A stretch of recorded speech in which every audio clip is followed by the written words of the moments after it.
கொள்கிறோம். அஸ்ஸலாமு அலைக்கும் வரஹ்மத்துல்லாஹி வபரகாத்துஹு. ஒரு மனிதனின் குணம் அவனது ஆடையில் பிரதிபலிக்கும் என்பது நபிமொழி. ஆனால் இன்று நாம் வாழும் காலகட்டமோ நபிமொழிகளை கடந்து நவநாகரீகத்தின் பக்கம் நகர்ந்து கொண்டிருக்கிறது. நாகரீகம் எனும் பெயரில் எல்லைகளை மீறி அனாச்சாரங்களின் பக்கம் ஈர்க்கப்படுகிறது. இப்படிப்பட்ட நாகரீக சீரழிவில் இஸ்லாமிய சமுதாயமும் சிக்கியிருப்பது நாம் மறுக்க முடியாத உண்மையாகும். இதில் ஆடை நாகரீகம் என்பது மிகவும் கவனத்தில் கொள்ள வேண்டிய ஒன்றாகும். ஆம், எவ்வாறு ஆடை அணிய வேண்டும் என்று நமக்கு இஸ்லாம் கற்றுத் தந்துள்ளது. அதிலும் பெண்களாகிய நமக்கு தனி வரைமுறைகளை கற்றுத் தந்துள்ளது. எத்தகைய ஆடையை அணியலாம், எப்படிப்பட்ட ஆடையை அணியக்கூடாது, ஆடை விஷயத்தில் சரியது தவறியது என்பது போன்ற ஆடைகளை பற்றியும், ஃபர்தாவுடைய விஷயத்தில் சரியது தவறியது, அசலான ஃபர்தா இது, ஃபர்தாவின் நோக்கம் என்ன, ஃபர்தாவுடைய ஒழுங்குமுறையாது, எத்தகைய ஃபர்தாவை அணியக்கூடாது என்பதை போன்ற ஃபர்தாக்களை பற்றியும் நமக்கு சிறந்த முறையில் போதித்துள்ள மார்க்கம் இது. ஆனால் இன்று நமது பெண்களும் பெண் பிள்ளைகளும் ஆடை மற்றும் ஃபர்தாவுடைய விஷயத்தில் கவனக்குறைவுடன் இருப்பது எப்படிப்பட்ட கைசேதத்தை ஏற்படுத்தும் என்பதை அறியாதவர்களாகவே இருக்கின்றனர். இப்படிப்பட்ட அறியாமையிலிருந்து விழிப்புணர்வு பெறவே இன்று நாம் இங்கு ஒன்று கூடியுள்ளோம். ஆடை மற்றும் ஃபர்தாவின் ஒழுங்குமுறைகளில் சிலவற்றை இங்கு காண்போம். முதலாவதாக பெண்கள் எந்த ஆடையை அணியக்கூடாது என்பதை பற்றி தெரிந்து கொள்வோம். கண்மணி நபி ஸல்லல்லாஹு அலைஹி வஸல்லம் அவர்கள் கூறியுள்ளார்கள், இரு பிரிவினர் நரகவாசிகள் ஆவர். அவற்றை நானும் கண்டதில்லை. அவற்றில் ஒரு சாரார் மாட்டின் வாளை போன்ற சாட்டை வைத்திருப்பர். அவற்றை கொண்டு மக்களை அடிப்பர். மறுசாரார் உடை அணிந்த நிலையில் நிர்வாணமாக இருக்கும் பெண்கள் ஆவர். அவர்களின் தலைமுடிகள் ஆடிய செய்யும் திமிழ்களை போன்று காணப்படும். இத்தகையவர்கள் சுவனம் நுழைய மாட்டார்கள். அவற்றின் வாடையை கூட நுகர மாட்டார்கள். நஊது பில்லாஹ். நமது நபி ஸல்லல்லாஹு அலைஹி வஸல்லம் அவர்கள் கூறிய ஆடை அணிந்தும் நிர்வாணமாக இருப்பார்கள் என்பதில் 4 வகை பிரிவினரை பற்றி கூறப்பட்டுள்ளது. அவையாவன: மெல்லிய ஆடை அணிபவர்கள், இறுக்கமான ஆடை அணிபவர்கள், அரைகுறை ஆடை அணிபவர்கள், ஸ்கின் கலர் தோல் நிறத்தில் ஆடை அணிபவர்கள். முதலாவதாக மெல்லிய ஆடை அணியக்கூடிய பெண்கள். மெல்லிய ஆடை அணியக்கூடிய பெண்கள் தமது உடலின் அழகையும் கவர்ச்சியையும் வெளிக்காட்டக்கூடியவர்களாக இருக்கின்றனர். மெல்லிய ஆடை அணிவதால் நமது உடலை காண்பவருக்கு தெளிவாக தெரியக்கூடியதாக இருக்கும். எனவே இதிலிருந்து முற்றிலும் தவிர்த்திருக்க வேண்டும். நமது உடலை மறைக்கும்படி கனமான ஆடை அணிவதில் கவனம் செலுத்துவது மிகவும் அவசியமாகும். இத்தகைய ஆடை அணியும் பெண்களும் ஆடை அணிந்தும் நிர்வாணமாக இருப்பவர்கள்தான். இரண்டாவதாக இறுக்கமான ஆடை அணியும் பெண்கள். பெண்களின் ஆடை இறுக்கமானதாகவும் உடலை ஒட்டியதாகவும் இருக்கக்கூடாது. மாறாக தளர்வாக, தாராளமாக, பெரியதாக இருக்க வேண்டும். இறுக்கமான ஆடை அணிவதால் அதன் உடலமைப்பையும் அதன் வடிவத்தையும் வெளிக்காட்டக்கூடியதாக இருக்கும். மேற்கூறிய ஹதீஸின் படி இப்படிப்பட்ட ஆடை அணியும் பெண்களும் ஆடை அணிந்தும் நிர்வாணமாக இருப்பவர்கள்தான். மூன்றாவதாக அரைகுறை ஆடை அணியும் பெண்கள். சில பெண்கள் தமது கைகளின் முழு கைகளையும் வெளிக்காட்டக்கூடியவர்களாக இருக்கின்றனர். இன்னும் சிலர் இடுப்பு தெரியும்படியும், இன்னும் கழுத்து, முதுகு போன்ற மறைக்கப்பட வேண்டிய அனைத்து உறுப்புகளையும் காட்சியளிக்கும்படியாக பொது இடங்களில் காட்சியளிக்கின்றனர். இப்படிப்பட்ட ஆடை அணியும் பெண்களும் ஆடை அணிந்தும் நிர்வாணமாக இருப்பவர்கள்தான். நான்காவதாக ஸ்கின் கலர் ஆடை அணியும் பெண்கள். தற்கால பெண்கள் மனித உடலின் நிறத்திலேயே இருக்கும் லெகின்ஸ் என்று கூறப்படும் ஆடையை அணிகின்றனர். இது இறுக்கமான ஆடையாகவும் இருக்கிறது. இப்படிப்பட்ட ஆடை அணிந்திருக்கும் பெண்களை பார்த்தால் இவர்கள் ஆடை அணிந்திருக்கிறாரா இல்லையா என்ற குழப்பத்தை ஏற்படுத்தும் அளவிற்கு இருக்கிறது. இப்படிப்பட்ட ஆடை அணியும் பெண்களும் ஆடை அணிந்தும் நிர்வாணமாக இருப்பவர்கள்தான். எனவே இதிலிருந்து நாம் முற்றிலும் தவிர்த்திருக்க வேண்டும். இந்நான்கு வகை ஆடை அணியும் பெண்களும் ஆடை அணிந்தும் நிர்வாணமாக இருப்பவர்கள்தான். இவ்விடத்தில் நாம் நபிகளாரின் அருள்மொழியை நினைவு கூற வேண்டும். இது மாபெரும் எச்சரிக்கை என்பதை உணர்ந்து செயல்பட வேண்டும். இனி அணிய தடுக்கப்பட்ட மெல்லிய ஆடை, இறுக்கமான ஆடை, அரைகுறை ஆடை, ஸ்கின் கலர் ஆடை, இந்நான்கு வகை ஆடைகள் மட்டுமல்லாமல் இன்னும் அணிய தடுக்கப்பட்ட ஆடைகளை பற்றி காண்போம். ஆண்களை போன்ற ஆடை அணியும் பெண்கள். பெண்களின் ஆடை ஆண்களின் ஆடைக்கு ஒத்ததாக இருத்தல் கூடாது என்பதும் ஒரு நிபந்தனையாகும். ஆண்களை போன்ற ஆடை அணியும் பெண்களையும் பெண்களை போன்ற ஆடை அணியும் ஆண்களையும் நம்மை சார்ந்தவரல்ல அண்ணல் நபி ஸல்லல்லாஹு அலைஹி வஸல்லம் அவர்கள் அருளியுள்ளார்கள். மேலும் இப்னு மாஜா என்ற நூலில் அண்ணல் நபி ஸல்லல்லாஹு அலைஹி வஸல்லம் அவர்கள் பெண்களுக்குரிய ஆடை அணியும் ஆண்களையும் ஆண்களுக்குரிய ஆடை அணியும் பெண்களையும் சபித்துள்ளார்கள் என அதில் குறிப்பிடப்பட்டுள்ளது. கருணையை உருவான காருண்ய நபி ஸல்லல்லாஹு அலைஹி வஸல்லம் அவர்களே இப்படிப்பட்ட ஆடை அணியும் பெண்களை சபித்துள்ளார்கள் என்றால் இது முற்றிலும் தவறான ஆடை முறை என்பது நம்மால் விளங்க முடியும் அல்லவா? அதனால் இப்படிப்பட்ட ஆடை விட்டு நாம் விலகி இருக்க வேண்டும். அடுத்ததாக உருவப்படம் உள்ள ஆடை. இன்றைய காலகட்டத்தில் இவ்வகை ஆடைகளை வரவு சற்று அதிகமாக காணப்படுகிறது. விலங்குகள், பறவைகள், பூச்சிகள், ஏன் இன்னும் மனிதர்களின் உருவங்களான ஆடைகள் கூட ஜவுளி கடையில் குவிந்தி உள்ளனர். இன்னும் பெண்களின் நகைகளுக்கு கூட இது போன்ற உருவங்களை செதுக்கி அதை விற்பனையும் செய்கிறார்கள். எந்த வீட்டில் உருவப்படமும் நாய்களும் இருக்குமோ அந்த வீட்டில் மலக்குகள் நுழைய மாட்டார்கள் என அண்ணல் நபி ஸல்லல்லாஹு அலைஹி வஸல்லம் அவர்கள் கூறியுள்ளார்கள். இதை அணிவது மார்க்கத்தில் தடை செய்கிறது. இப்படிப்பட்ட ஆடையை நாமே விலை கொடுத்து வாங்கி நாம் வீட்டின் பழக்கத்தின்மைக்கு காரணமாக ஆகிவிடுகிறோம்.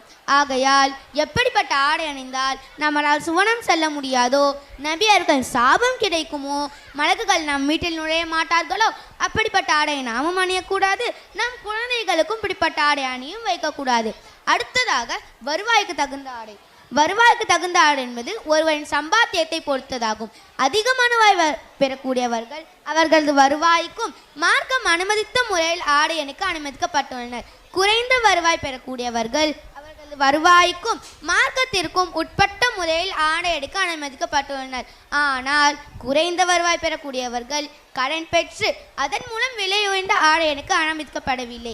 நாம் கடன் பெற்று கஷ்டத்திற்குள்ளாவதை இஸ்லாம் தடை செய்கிறது. அடுத்ததாக நம் அணியும் ஆடை நோக்கம் என்ன? அதை நாம் விளங்க வேண்டும். பெருமைக்காகவோ பகடுக்காகவோ நாம் ஆடை அணியக்கூடாது. நான் என் முழு உடலை மறைக்குவதற்கு நான் இந்த ஆடை அணிகிறேன் என் நோக்கத்தில் தான் இருக்க வேண்டுமே தவிர பிறகு புகழ்ச்சிக்காண்டி நாம் எந்த விதமான ஆடையும் அணியக்கூடாது. அல்லாஹ் சுப்ஹானஹு வ தஆலா சூரத்துன் நிசாவில் கூறுகிறான், இன்னல்லாஹ லா யுஹிப்பு மன் கான முக்தாலன் ஃபஹூரா. நிச்சயமாக அல்லாஹ் கர்வமுடையவராக வீண் பெருமை பெறக்கூடியவர்களை நேசிப்பதில்லை. ஆகையால் அல்லாஹ்வின் நேசத்திற்குரிய ஆளாக ஆக வேண்டும். ஏனெனில் பெருமைக்காக நாம் எந்த விதமான ஆடையும் அணியக்கூடாது.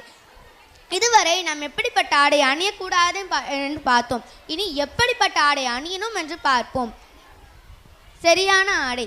சரியான ஆடை என்பது முழு உடலை மறைக்க வேண்டியதாக இருக்க வேண்டும், கனமானதாக இருக்க வேண்டும், லூஸானதாக இருக்க வேண்டும், வருவாய்க்கு தகுந்தபடியான ஆடையாக இருக்க வேண்டும். எளிமையான ஆடையாக இருந்தாலும் சரி, விலை வேண்ட ஆடையாக இருந்தாலும் சரி, அந்த ஆடையிலிருந்து நாம் பணிவை வெளிப்படுத்த வேண்டும். நாம் அணியும் ஆடை நமது குணங்களை வெளிப்படுத்தக்கூடியதாக உள்ளது. ஆகையால் நாம் அணியும் ஆடை சுத்தமானதாகவும் தூய்மையானதாகவும் இருக்க வேண்டும். நாம் அணியும் ஆடை மாற்று மதங்களுக்குரிய ஆடையாக இருக்கக்கூடாது. நாம் அணியும் ஆடை ஹலாலான வருவாய்க்கு தகுந்தபடியான ஆடையாக இருக்க வேண்டும். இத்தனை சட்டங்களுக்கு பிறகுதான் நமது ஆடை சரியான ஆடையாக ஆகிவிடும். எனவே எல்லாம் அல்லாஹ் தஆலா எப்படிப்பட்ட ஆடை என்றால் நம்மளை விரும்புகிறானோ அப்படிப்பட்ட ஆடை நாம் அணிந்து மறுமை நாளில் நல்லோர்களின் கூட்டத்தில் எழுப்பி நம்மளை சுவனத்தின் ஆடை அணிய செய்வானாக. ஆமீன் ஆமீன் யா ரப்பல் ஆலமீன். அஸ்ஸலாமு அலைக்கும் வரஹ்மத்துல்லாஹி வபரகாத்துஹு. வலைக்கும் ஸலாம் வரஹ்மத்துல்லாஹி வபரகாத்துஹு.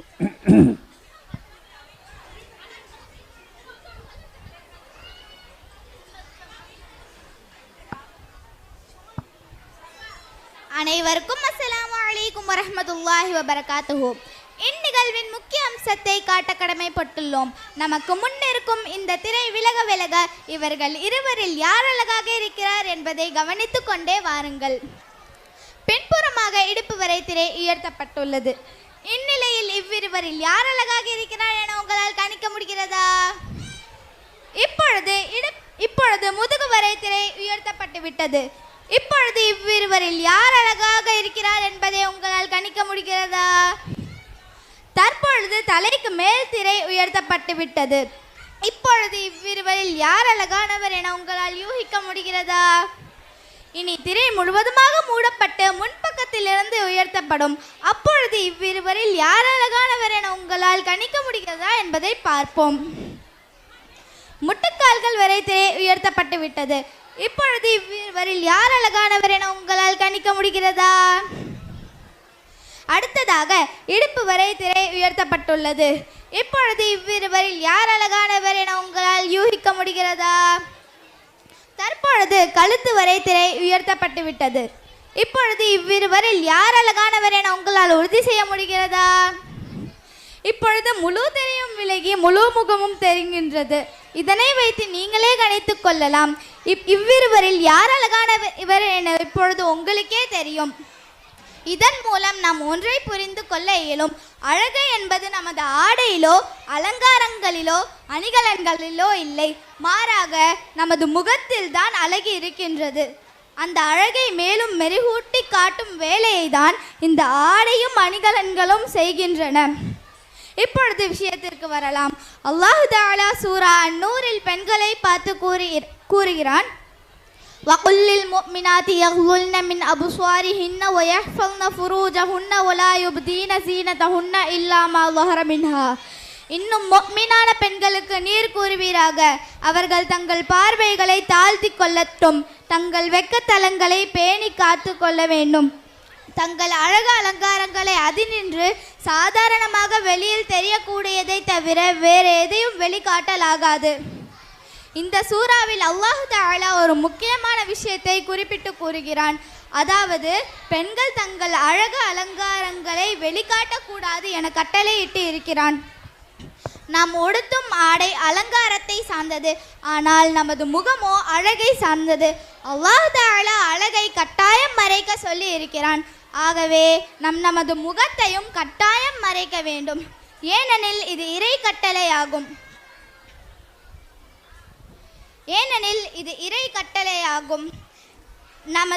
நமது ஆடைகள் அலங்காரங்கள் மற்றும் முகத்தையும் முழுமையாக மறைத்தால் மட்டும்தான் அது முழுமையான ஃபர்தாவாகும். ஆனால் இன்று நாம் அணியும் ஃபர்தாவின் நிலை என்ன? எவ்வகையில் ஃபர்தா அணிகிறோம் என சிந்தித்து பாருங்கள். அல்லாஹ் தஆலா பெண்களுக்கு வழங்கியுள்ள இந்த ஃபர்தா தான் பெண்ணினத்திற்கு கண்ணியத்தையும் பாதுகாப்பையும் பெற்றுத்தரக்கூடியதாக இருக்கிறது. இவ்வாறு அல்லாஹ் கட்டளையிட்டபடிதான் நாம் ஃபர்தா அணிகிறோமா? கண்ணியமான ஃபர்தா முறையை தான் இன்று நாம் பின்பற்றுகிறோமா? சற்று சிந்தனை செய்து பாருங்கள். நம்மில் பல பெண்களுக்கு ஃபர்தா என்றால் என்ன என்பதே தெரியவில்லை என்பது கைசேதத்திற்குரிய விஷயமாகும். இப்படிப்பட்ட அறியாமையிலிருந்து இன்று நாம் விடுபட அல்லாஹ் உதவி இருக்கிறான். அல்ஹம்துலில்லாஹ்.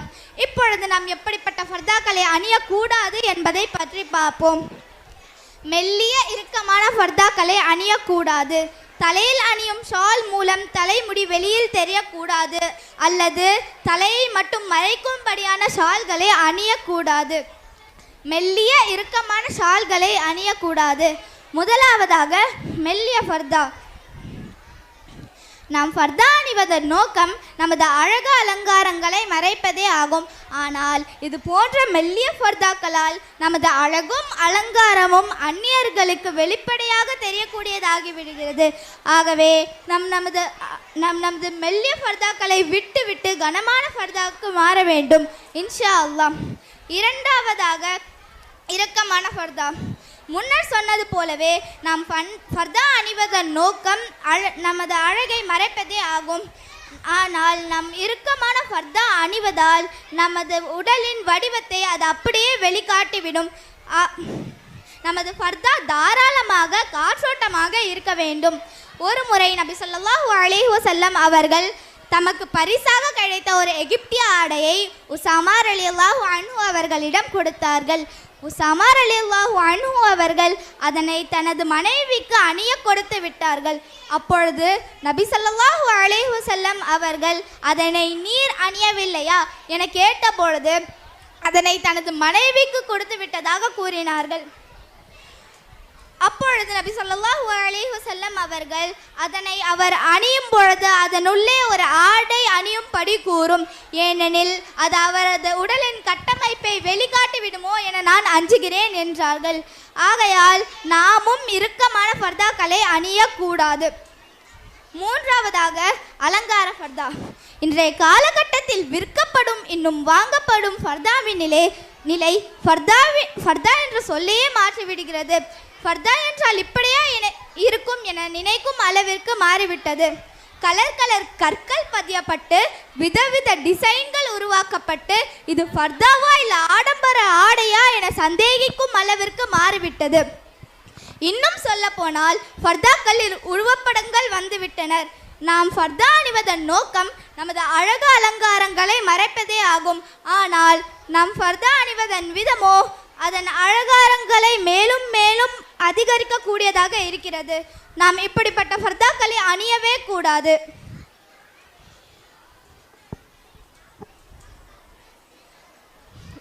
முறையற்ற ஃபர்தா. தற்போது நாம் தலையில் அணியும் ஷாலின் விதங்களை பற்றி காணப்போகிறோம். அல்லாஹ் குர்ஆனிலே குறிப்பிட்டுள்ளான், பெண்கள் முந்தானைகளால் தங்கள் மார்புகளை மறைத்துக் கொள்ளட்டும். ஆனால் இன்று நமது ஃபர்தாவின் நிலை தலையை மட்டும் மறைத்தபடியும் மற்ற பாகங்களை திறந்த நிலையில் விட்டு விடுகிறோம். இது சரியான முறை என்று நாம் அணியும் துப்பட்டா இடுப்பு வரை நீளமானதாக இருக்க வேண்டும். ஷால் அணியும் விதங்களின் இன்னொரு வகை இது. தலையிலும் கழுத்திலும் ஷால் இருக்கும், ஆனால் நெஞ்சிலும் தோல் புஜங்களின் மீதும் ஷால் இருக்காது. இவ்வாறு நமது நெஞ்சில் ஓரங்கள் தெரியும்படி ஷால் அணிவது குற்றமாகும். மற்றொரு வகை, தலையில் போடப்பட்ட ஷால் நழுவி கழுத்திற்கு வந்துவிடும், தலை திறந்த நிலையில் ஆகிவிடும். பெண்கள் முடியை கண்டால் மலக்குகள் வெட்கப்பட்டு அவ்விடத்திலிருந்து சென்று விடுவார்கள். அவ்விடத்தில் கவலைகளும் கஷ்டமும் தான் உருவாகும். அது மட்டுமின்றி அண்ணன் நபி ஸல்லல்லாஹு அலைஹி வஸல்லம் அவர்கள் கூறுகிறார்கள், அந்நிய ஆண்களுக்கு தனது கூந்தலை காட்டி திரிந்தவள் நரகில் வேதனை செய்யப்படுவாள் என்று கூறுகிறார்கள். நவதுபில்லா. ஆனால் நாம் அதனை மிக லேசான முறையில் செய்து வருகிறோம். இதில் இன்னொரு வகை, மெல்லிய ஷால்கள் அவற்றை அணிந்து பயனில்லை. திறந்த நிலையில் உள்ள தலையை போன்றுதான் முழு தலையையும் வெளிப்படுத்தி காட்டும். தற்போது எது சரியான முறை என்பதை தெரிந்து கொள்வோம். தலையிலும் நெஞ்சிலும் தோல் புஜங்கள் மீதும் முழுமையாக மறைத்தபடி இருக்கக்கூடிய ஷால் அமைப்பே சரியான ஷால் அமைப்பாகும். இப்படி அணியும்படிதான் இஸ்லாமும் நமக்கு போதிக்கிறது. நாமும் இன்ஷா அல்லாஹ் இனி சரியான முறையில் ஆடையும் ஃபர்தாவும் பேணுவோம் இன்ஷா அல்லாஹ். அடுத்ததாக சரியான ஃபர்தா. நாம் அணியும் ஃபர்தா முன்னர் சொல்லப்பட்டது போல இறுக்கமானதாகவும் மெல்லியதாகவும் ஆடம்பரமானதாகவும் இருத்தல் கூடாது. மாறாக இஸ்லாத்தின் வரம்புகளுக்கு உட்பட்டபடி லூசானதாகவும் கனமானதாகவும் அலங்காரங்கள் அச்சியதாக நேர்த்தியான முறையில் அணிய வேண்டும். நாம் அறிந்த ஃபர்தா என்பது அணிந்திருக்கும் ஆடையின் மீது ஒரு அங்கியே தலையை மறைத்து கொள்வது என்பதை மட்டுமென நினைக்கிறீர்களா? ஆனால் இஸ்லாம் கூறும் ஃபர்தா என்பதில் நாம் பேண வேண்டிய விஷயங்கள் என்பது நம் ஆடையின் ஃபர்தாவை பேண வேண்டும், நம் பார்வையின் ஃபர்தாவை பேண வேண்டும், நம் பேச்சில் ஃபர்தாவை பேண வேண்டும், நம் எண்ணத்தில் ஃபர்தாவை பேண வேண்டும். நாம் இதுவரை ஃபர்தா என்பது ஆடையின் எவ்வாறு கடைபிடிக்கும் என்று பார்த்தோம். அடுத்ததாக நம் பார்வையின் ஃபர்தாவை எவ்வாறு கடைபிடிக்க வேண்டும் என்று பார்க்க போகிறோம். என்ன, பார்வையின் ஃபர்தாவா? அது எவ்வாறு என்று ஆச்சரியப்படுகிறீர்களா? ஆம், நம் பார்வையின் ஃபர்தாவை கடைபிடிக்க வேண்டும். அந்நிய ஆண்கள் பார்வையை விட்டு நமது பார்வையை பாதுகாக்க வேண்டும். புர்கா மற்றும் நோஸ் பீஸ் என்று உடலை பிறரது கண்களிலிருந்து பாதுகாப்பது போல நமது பார்வையும் அலைய விடாமல் பேணி காக்க வேண்டும். நரகில் சில பெண்கள் குருடாகவும் செவிடாகவும் ஊமையாகவும் இருப்பார்கள். காரணம் அந்நிய ஆண்களின் பார்த்து திரிந்ததின் காரணமாகும் என்று நபி ஸல்லல்லாஹு அலைஹி வஸல்லம் அவர்கள் அறிவித்துள்ளார்கள். ஒரு முறை நபி ஸல்லல்லாஹு அலைஹி வஸல்லம் அவர்கள் மனைவியாரின் உம்மு சல்மா ரலியல்லாஹு அன்ஹா, மைமுனா ரலியல்லாஹு அன்ஹா அவ்விருவருடன் உரையாடி கொண்டிருந்தார்கள். அப்போது கண் தெரியாத அப்துல்லாஹ் இப்னு உம்மு மக்தூப் வந்தார்கள். உடனே நபி அவர்கள் அவ்விருவரையும் உள்ளே செல்லும்படி கூறினார்கள். அதற்கு அவ்விருவரும், அவருக்கு தான் கண் தெரியாத, எங்களை பார்க்கவும் தெரிந்து கொள்ள முடியாத யார் ரசூலல்லாஹ் என்று கூறினார்கள். அதற்கு நபி அவர்கள், நீங்கள் இருவரும் குருடர்களா? இல்லை அல்லவா? நீங்கள் அவரை பார்க்க மாட்டீர்களா என்று திருப்பி கேட்டதும் உள்ளே சென்று மறைந்து கொண்டார்கள். நாமும் புர்கா மற்றும் நோஸ் பீஸ் என்று முகம் முழுவதையும் மறைத்து வெளியே செல்கிறோம். இந்நிலையில் வெளியே செல்லும்போது நாம் பார்வையை அலைவிடுகிறோம். பல ஆண்களை பார்க்கின்றோம். இந்நிலையில் புர்கா மற்றும் நோஸ்பீஸ் என்று நம் பார்வையின் பர்தாவை பேணாததால் இதுவும் முழுமையாக பர்தா ஆக முடியாது. ஆகையால் நம் அந்நிய ஆண்களை பார்ப்பதை விட்டு தவிர்க்க வேண்டும். நம் பார்வையை தாழ்த்தி கண்களின் பர்தாவை கடைபிடிக்க வேண்டும். இன்ஷா அல்லாஹ். அடுத்ததாக பேச்சில் ஃபர்தா. நாம் புர்கா நோஸ்பீஸ் அனைத்தையும் அணிந்து முழு ஃபர்தாவிற்கு எடுத்துக்காட்டு போல வெளியில் செல்கிறோம். ஆனால் நாம் கூடும் விசேஷங்களிலும் பொது இடங்களிலும் அலுவலகங்களிலும் அந்நிய ஆண்களுடன் சகஜமாக உரையாடி கொண்டிருக்கிறோம். இது எப்படி முழுமையான ஃபர்தாவாக முடியும்? அந்நிய ஆண்களிடம் பேச நாம் அனுமதிக்கப்பட்டிருக்கிறோமா என்ன? அனுமதி அளிக்கப்படாத ஒரு விஷயத்தை நாம் எவ்வாறு துணிவுடன் செய்யலாம்? அல்லாஹ் தஆலா சூரா அஹ்ஸாபிலே கூறியுள்ளான், وَإِذَا سَأَلْتُمُوهُنَّ مَتَاعًا فَاسْأَلُوهُنَّ مِنْ وَرَاءِ حِجَابٍ ذَلِكُمْ أَطْهَرُ لِقُلُوبِكُمْ وَقُلُوبِهِنْ. நபியின் மனைவியிடம் நீங்கள் ஏதாவது கேட்க வேண்டும் என்றால் திரைக்கு பின்னால் இருந்து கேளுங்கள். உங்களது அவர்களது உள்ளங்களின் தூய்மைக்கு இதுவே ஏற்ற முறையாகும். இதிலிருந்து நாம் விளங்க வேண்டியது என்னவென்றால் அவசிய தேவையின் காரணம் இருந்தால் மட்டுமே பேச வேண்டும். அதுவும் திரைக்கு பின்னால் இருந்துதான். ஆகவே எந்தவித தேவையின்றி அந்நிய ஆண்களிடம் பேசுவதோ தனிமையில் இருப்பதோ கூடாது. அந்நிய ஆண்களிடம் மெல்லிய குரலிலும் குழைந்தும் பேசக்கூடாது. நாம் புர்கா நோஸ்பீஸ் என உடல் முழுவதையும் மறைத்துவிட்டு வெளியில் செல்கிறோம். ஆனால் அந்நிய ஆண்களிடம் பேசிவிடுகிறோம் என்றால் இதுவும் முழுமையான ஃபர்தாவாக முடியாது. எனவே இது முற்றிலும் தடுக்கப்பட்ட ஒன்று என்பதை நாம் விளங்கிக் கொள்ள வேண்டும். இதிலிருந்து தவிர்ந்திருக்க வேண்டும். அடுத்ததாக எண்ணத்தில் ஃபர்தா. வாவ், அவன் அழகா இருக்கால. அஸ்தக்ஃபிருல்லாஹ். அந்நிய ஆண்களை பார்ப்பது அவர்களிடம் பேசுவது மட்டுமல்ல, அவர்களை பற்றி எண்ணுவதும் நினைப்பதும் ஹராமாகும். இன்றைய கால பெண்கள் ஹராமான சினிமாக்களை பார்த்து அதில் வரும் ஆண்களையும் ஹீரோக்களையும் தனது மனதால் ரசிக்கவும் செய்கின்றார்கள். இதுவும் ஹராமாகும். பிற அந்நிய ஆண்களை பார்த்து ஆசைப்படுவதும் தடுக்கப்பட்ட ஒன்றாகும். நமது எண்ணங்கள் நமது செயல்களில் பிரதிபலிப்பை ஏற்படுத்தும். நாம் தவறான எண்ணங்கள் உடையவராக இருந்தால் நமது குணங்களும் தவறான விதத்தில் மாறிவிடும்.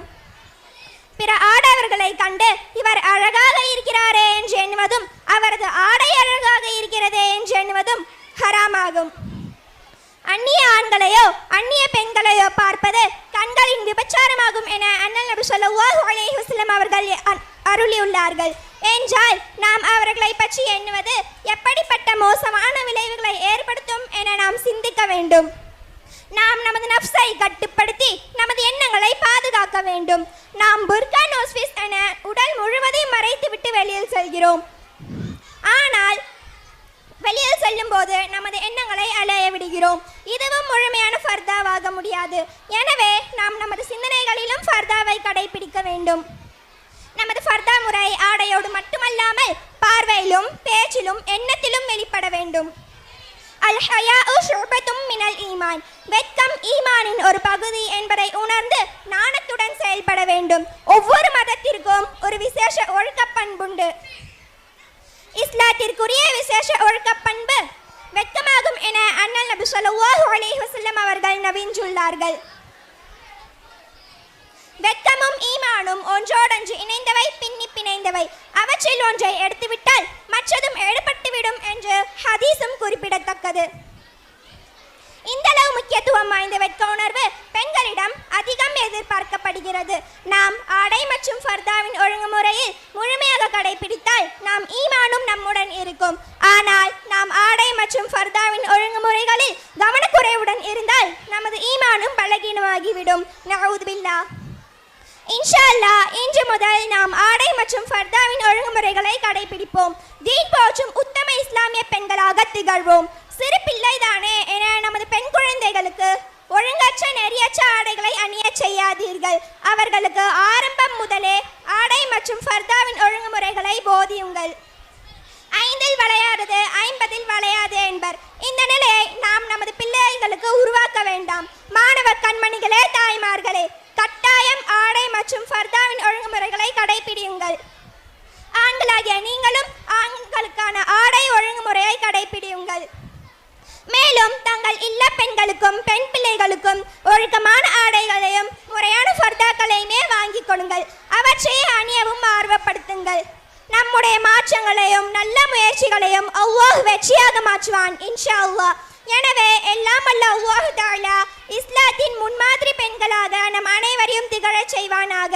மேலும் மவுத் வரையிலும் முழுமையான ஃபர்தாவை கடைபிடிக்க கூடியவராக நம் அனைவரையும் ஆக்கி அருள் புரிவானாக. ஆமீன் ஆமீன் யா ரப்பல் ஆலமீன். அஸ்ஸலாமு அலைக்கும் வரஹ்மத்துல்லாஹி வபரகாத்துஹு.